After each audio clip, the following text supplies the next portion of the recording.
हम करेंगे हर मजलूम की हिमायत। बिस्मिल्लाहिर्रहमानिर्रहीम। अस्सलाम वालेकुम। मैं हूँ हुरैन फातिमा और आप देख रहे हैं हिमायती न्यूज HD चैनल। नजर डालते हैं आज की अहम खबरों पर।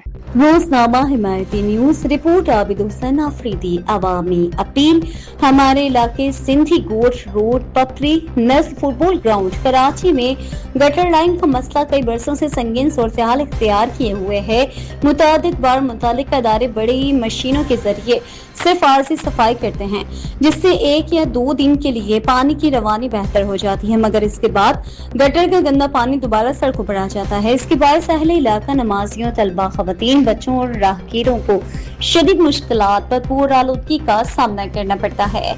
हम वाटर एंड सीवरेज कॉर्पोरेशन, जिले इंतजामिया, मुंतखब अवामी नुमाइंदों और तमाम मुतालिका हुकाम से पुरजोर मुतालबा करते हैं कि इस दरीना मसले का मुस्तकिल हल किया जाए। सिर्फ आरजी सफाई के बजाय गटर लाइन की मुकम्मल मरम्मत की तब्दीली की जाए ताकि आवाम को बार बार इस अज़ियत से ना गुजरना पड़े।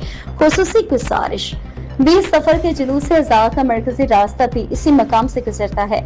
अगर बर वक्त इस मसले को हल न किया गया तो हजारों अज़ादारों को शदीद मुश्किलात का सामना करना पड़ सकता है, जो निहायत अफसोसनाक होगा।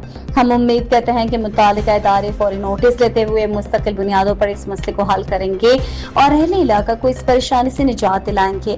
अहले इलाका, सिंधी गोट रोड, पपरी, कराची। अब तक के लिए इतना ही। मजीद खबरों और अपडेट्स के लिए देखते रहें हिमायती न्यूज HD चैनल।